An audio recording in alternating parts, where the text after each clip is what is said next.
welcome to So You Think You're Awake, the show all about dreams and their meanings. I'm your host, Michael Sheridan. Our show is live each Monday at noon Pacific time on YouTube. Please subscribe to the show on YouTube, and if you enjoy it, tell your friends. Audio only is also available on Apple Podcasts and Google Play. It was my birthday yesterday. Thank you to everyone who sent good wishes. I really appreciate that. Thank you to everyone who's sent dreams to the show. You can send your dreams to the show at dream-analysis.com. And each week it pays off for some lucky winners. Here's another case in point. Last week I interpreted a dream from Sarah called The Hug. In my analysis, I told her it was about conflict between her religious upbringing and the spiritual path that lies before her. A common conflict for many of us. It certainly was for me. In the dream, she overcame her religious upbringing and embraced her spiritual nature. Sarah wrote in after the show. Thank you for choosing my dream, The Hug, to be interpreted on today's show. I believe my need to understand and balance religion and spirituality in my life has been a decades-long challenge. I'd been looking for help when I happened upon your Ashling website a decade ago. Your dream interpretation information was a breath of fresh air, and I immediately recognized the truth in what you published. My first exposure to the idea of everyone, including me, having a life purpose came when I emailed about my dream Whale Rider, which you published on page 137 of How to Interpret Your Dreams. That's my book. For some reason, I didn't purchase a copy of the book at the time it was published. That's okay, Sarah. I'm sure with therapy and time, I'll be able to forgive you. I'd begun to think again of dreams recently and ordered your book online, primarily to have access to your dream dictionary. You see, I've already forgiven you. I was stunned to see my dream in print, and I took its message to heart. Incidentally, Sarah's dream Whale Rider 10 years ago also asked her to overcome her traditional Protestant upbringing. Last week, I didn't know The Hug and Whale Rider were from the same person, but isn't it interesting that our two dreams, 10 years apart, bring up the same issue? In my book, I reminded Sarah of the encouragement to develop spiritual abilities that Jesus gives in the Bible. Jesus specifically says anyone who believes is capable of performing the miracles he performed and can do even greater ones than he did. That's in John 14:12. Wow, I never thought I'd be quoting the Bible on this show. I have to say also that while writing my book, I offered free analysis for over a year so I'd get a great variety of dreams to allow me to cover lots of topics. The agreement was that participants would comment on the analysis and share the pertinent details from their lives. Sarah participated in that program. Her surprise was that her dream made it from the program into the book. If the gods of technology, and they're not with us, I was saying, if the gods of technology who were notably absent during last week's show are smiling on us this week, you should be seeing a picture of my book to my left. And you will in the edited version of this. It's normally $9.95 on Kindle, but to celebrate my birthday, I've made it available for 99 cents on Amazon starting July 4th. Today is July 3rd, so that's tomorrow, starting tomorrow. It's an Amazon promotion, so every 30 hours the price increases by $1 until it's back to the full price of $9.95. That's the only way I could do it. To continue the celebration, I've made my second book, My Journey to Awakening, totally free on Amazon today, July 3rd. That special offer expires tonight, so jump on it again. That's the only way I could do that one. You'll find links to both books under the video on YouTube. I want to continue with Sarah's response, as apart from massaging my ego, it brings up another point.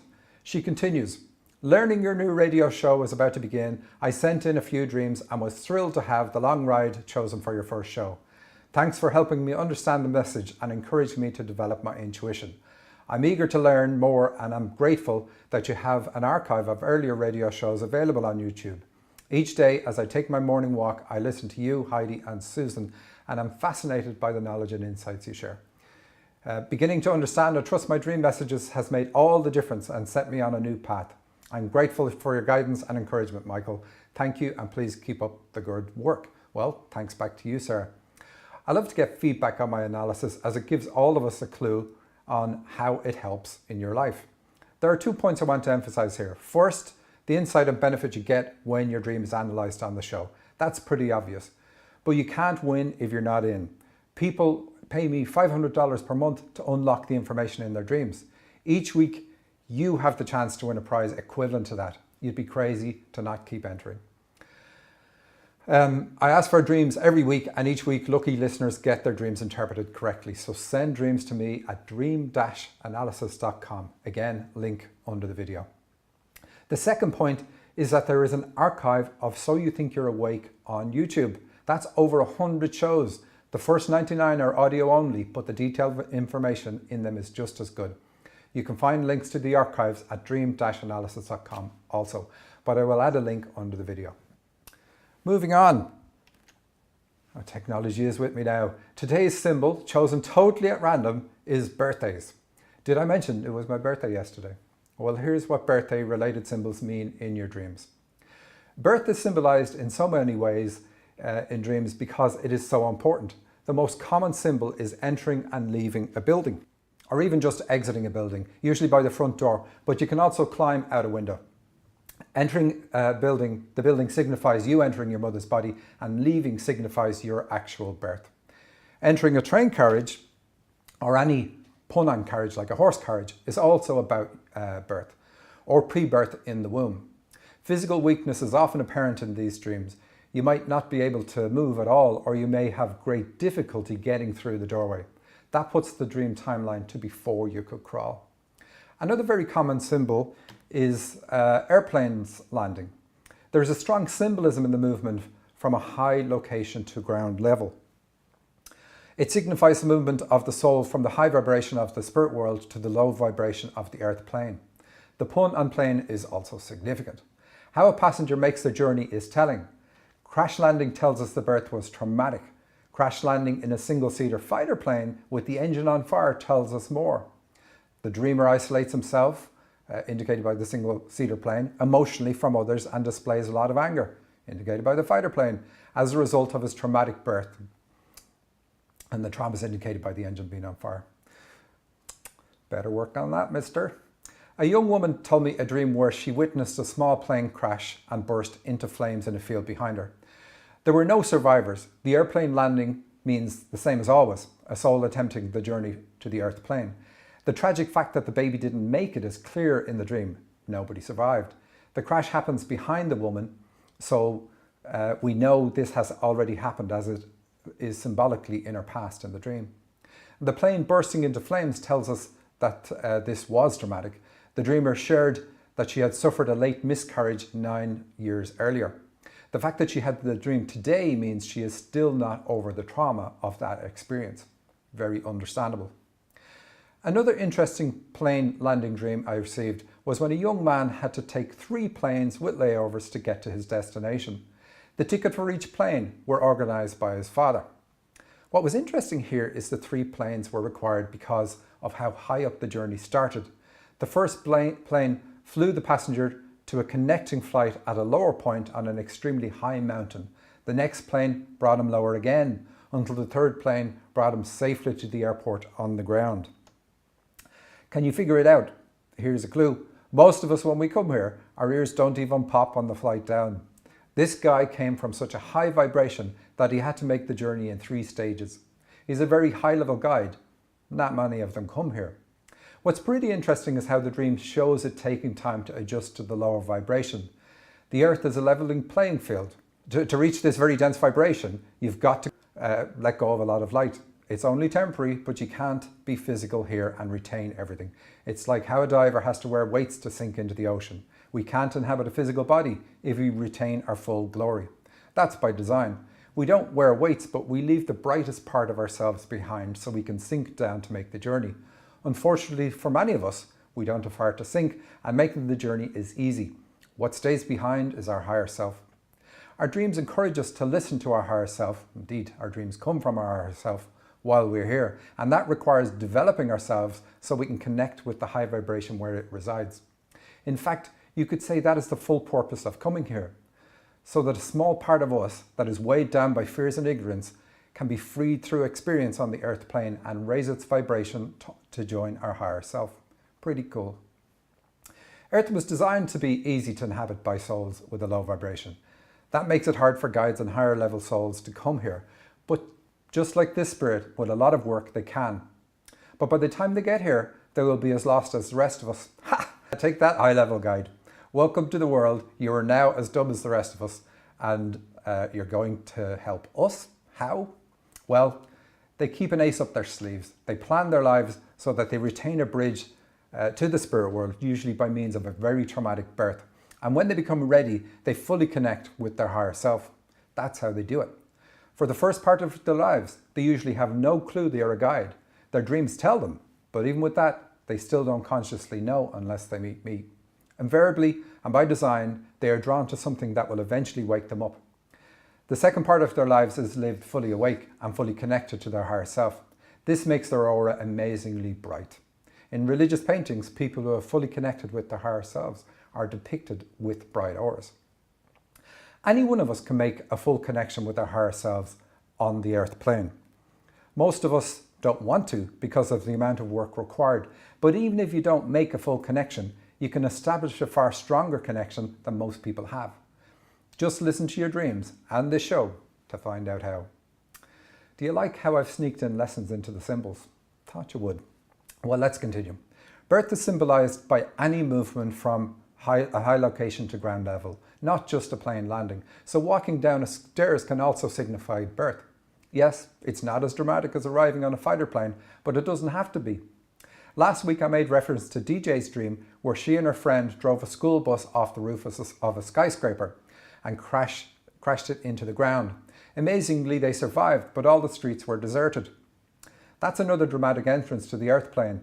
The dream shows us that DJ's birth was traumatic to the point where she still feels alone in life today. That's one of the things indicated by the deserted streets. However, she used the trauma to retain a connection with the spirit world and bring with her a spiritual teaching ability indicated by the school bus, and that works with groups because buses are for groups of people. She also brought the ability to counsel others, and that's also indicated by the deserted streets. There's so much more in this tiny dream, but let's stick with birth here. Did you notice the guide playing the ace card here? Through deliberately planned trauma, she ensured she kept her spiritual connection because once she dropped her vibration to this level, she'd forget she's a guide. Well, if she didn't already know, she does now. She's the one watching like this. Mouth wide open and in shock. Another common symbol for birth is a party. It doesn't matter if it's not a birthday party in the dream or even if the party is for someone else. Remember rule 1, everything in your dream is you. So it still is about the celebration of your birth. Spirit celebrates it because coming here is so beneficial for growth. Commonly in these dreams, a guide gives you a gift.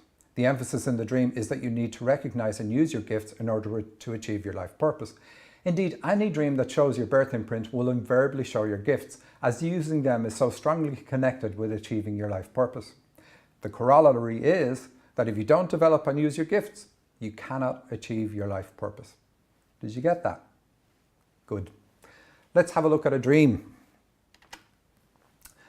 This one's called the ring. Most dreams provide either healing or guidance.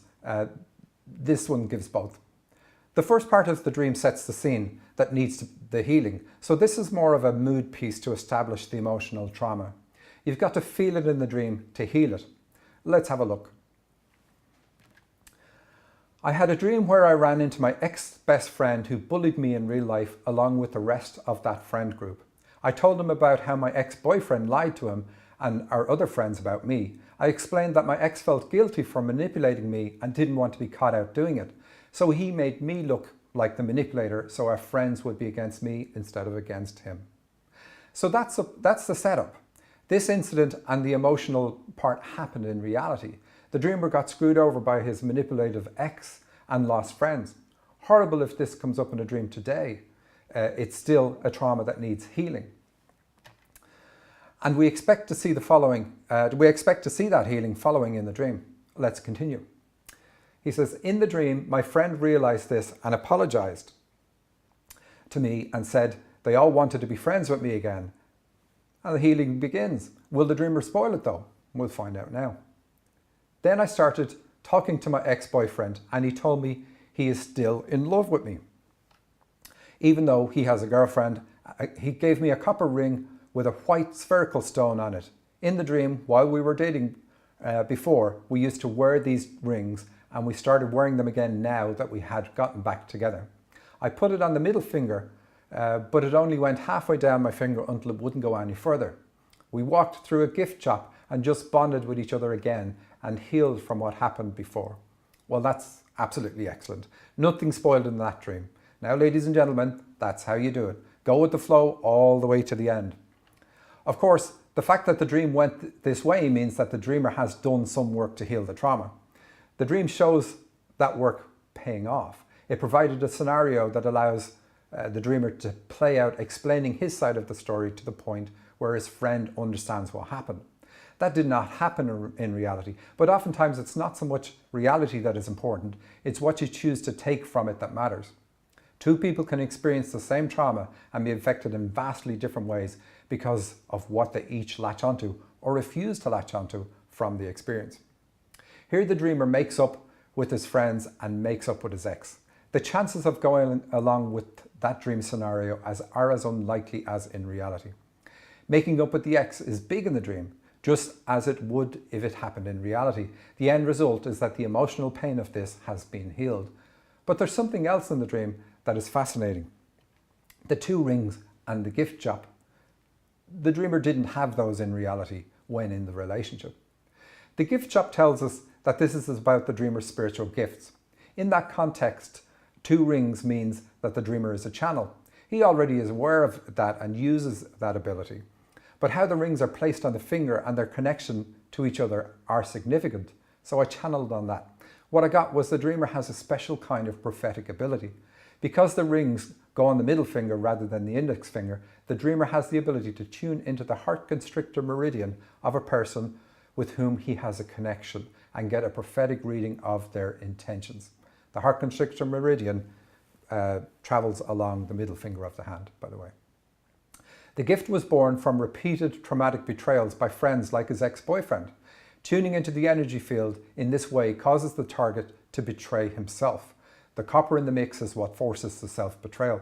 The dreamer simply needs to visualize the ring on himself and his target. They don't have to physically be worn. This dreamer is young, 18 at the time of the dream, so it is likely that these experiences were by design and intended to push him into unlocking this unique ability. Incidentally, the white spherical stone is already a symbol for prophetic ability in dreams, and it's in my book. That's an interesting dream that taught me something new. I don't know why or how it works. I do have ideas on it, but my channeling is accurate. Over the years, I've learned a lot from dreams, including things that I didn't think initially were possible. So I've learned to trust. This is one of them, but I really love some feedback from anyone who has this ability that could describe how they have used it. So moving on, what else happened for me? My beautiful wife Sandy brought me to see her favourite person in the world on Saturday actually. Yes, I noticed that too. It wasn't me. It was Esther Hicks of Abraham Hicks and the Law of Attraction fame. Quite an interesting day. I had never heard of Esther or her work until I met Sandy. She's been to her workshop so many times though. And I know a lot about her work now through Sandy. It was great to witness her connection to Abraham. When she initially comes on stage, she's not connected.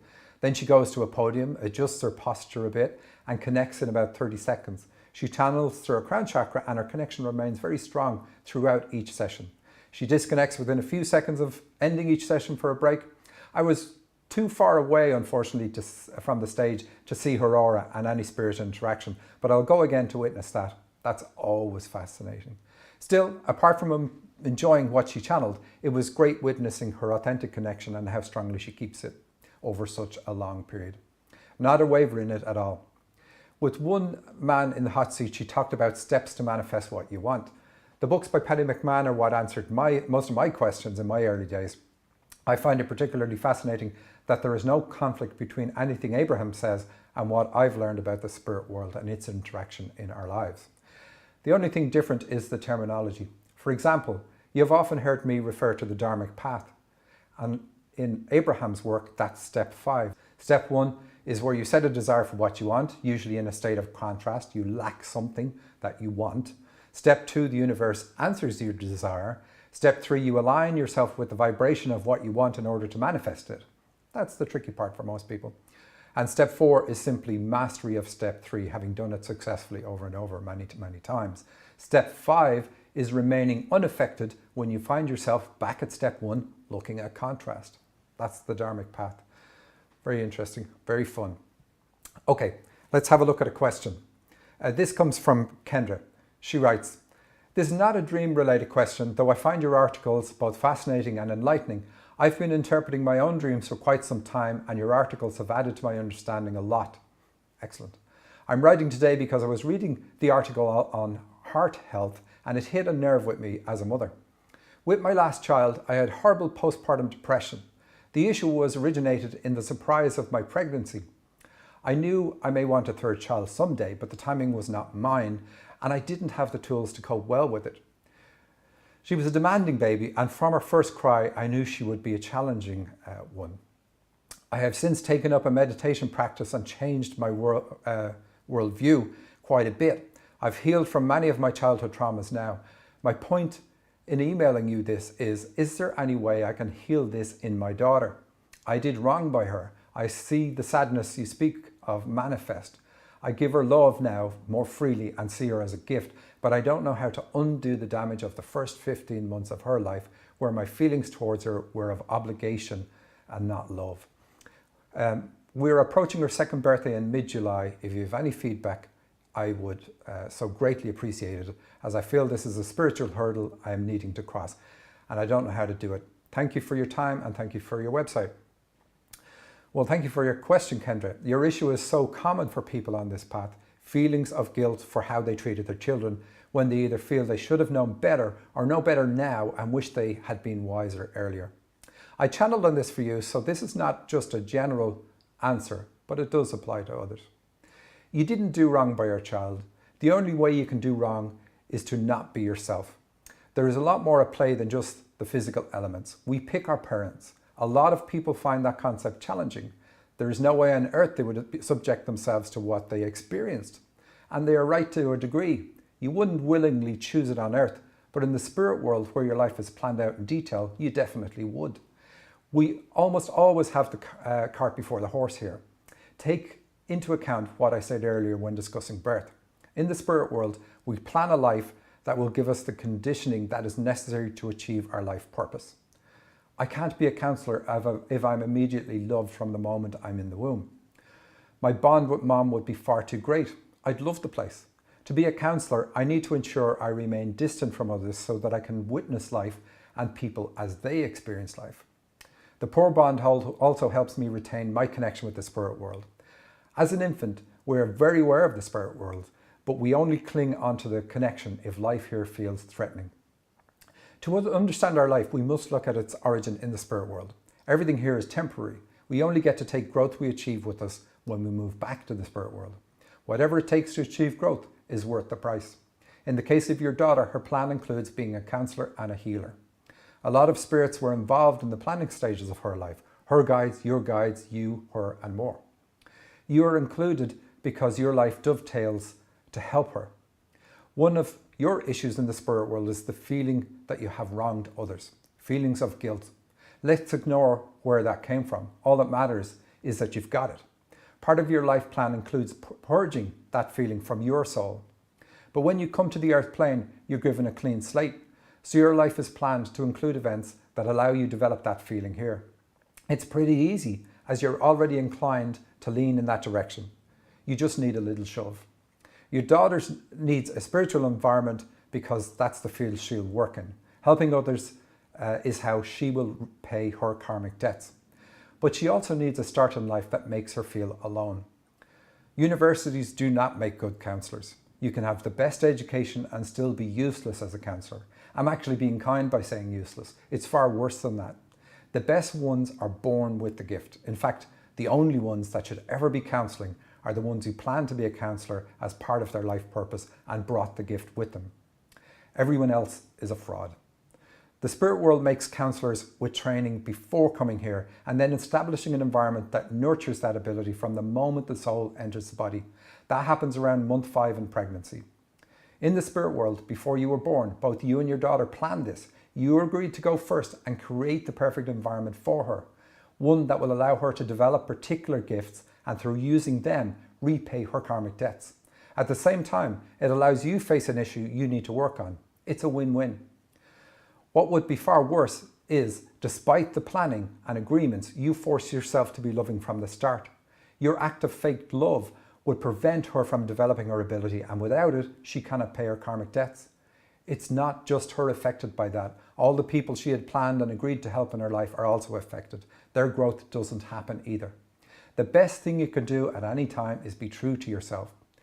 In your postpartum depression, you are being true to yourself. By agreeing to endure that, you gave your daughter the start she needed. You couldn't have done it by faking it. You've guaranteed the success of her life by providing what she needed to nurture her gift. Spirit can work with you if you are being true to yourself. In the pregnancy and the first 15 months, you have upheld your part of the contract. Do not regret it for 1 second. Now you are free to work on you, as you've been doing. Heal your own childhood. Meditation is great, but don't use it to suppress your nature. Use it to align with your path. Alignment will show you how to dig in and do the work that opens you up to being loving without the need for meditation. That's what we're meant to do, but unfortunately, that's what most of us don't do. That's how we grow, working on ourselves. In your life review, you will see clearly how your feelings of guilt do not serve you, but you can clear that before then. In your case, you don't need to make up for how you were. Just continue to be true to yourself and your nature, and you'll be creating the environment your daughter needs and you agreed to provide. As Oscar Wilde said, be yourself, everyone else is taken. I hope that helps. So let's have a look at another dream. Let me check the time. This dream, I didn't say the title, it's called Broken Glass. And the dreamer says, I had a broken piece of glass embedded in the roof of the mouth. Would you need more of the dream to go on? It's all I can recall, but it was strange. Okay, so this is about going against your intuition in whatever area the dream was about. That will lead to pain. The glass represents intuition. It being broken means disrespecting it. It being in the roof of your mouth means what you were saying goes against what you felt. It could even be someone else strong-arming you into expressing their views. Since there was so little of this dream given, I had a little back and forth with the dreamer to see how that fit. She said, I've been working on letting shit go, her words, for 24 hours. And in that time, I just shut up when I should have stood up for myself. Could this suppression be connected? I replied, well, yes. To which she said, I felt like suppressing the incidents was being disloyal to myself. As I typed this, I remember that one of the cards I pulled for this week was Stand Your Ground. I love it. The dream symbols fit perfectly with her reality. Letting go isn't always about saying nothing. Letting go of being victimized or ignored, for example, could require you to speak up for yourself. Okay, so let's have a look at another dream, our last dream. And the dreamer says, this one's called Time Travel. I had this dream last night. I don't really think I know what time travel is about, except maybe here it's about reading the Akashic Records. And that's very good, because it is. She says, I was with a woman who seemed to like me and she could time travel. She knew a guy who did it, but he needed assistance from a book he'd gotten in a library.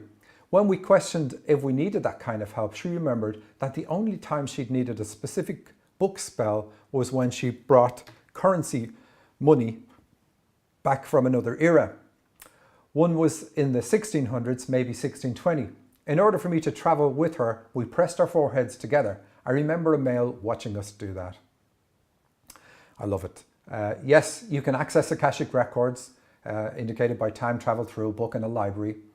But you don't. But you do it by connecting telepathically with your client, and that's symbolized by touching foreheads in the dream. This woman can already channel, so this dream is an advance on that for her. Anyway, the coolest thing about this dream is that it says you have the ability to connect with a person's past life and bring forward into this life something of value that they had back then. That's what the currency, bringing forward the currency, is about. For instance, you could connect a person with their former life channeling ability. In one session, they'd be the channel that they were before. Connecting through the person is better than going through the Akashic Records, as the code or plan of their life is in their energy field. While you could focus on any number of erroneous things by reading the Akashic Records, you can't when you do the same thing in a person's energy field. Everything you pick up through that connection is relevant, whether it is a block to be cleared through understanding the past life where it originated, or a skill to be used, again, through understanding a past life where the person was fully connected with that skill. Just to be clear, you can go to the Akashic Records too, but it takes a lot more energy than connecting directly with your client. You can also influence your client while connecting with them. So by projecting the understanding and feelings you pick up, you'll be helping to heal them. This works through the female side, a woman doing it in the dream, for the connection, but requires male energy for the projection to work. And that's what the man watching is about. You did this in a past life yourself, so you could actually be your own first client. Okay, that's it for this week. I hope you enjoyed it. I'll be back next Monday at noon Pacific time. Remember, like this video, subscribe to my channel, and tell your friends.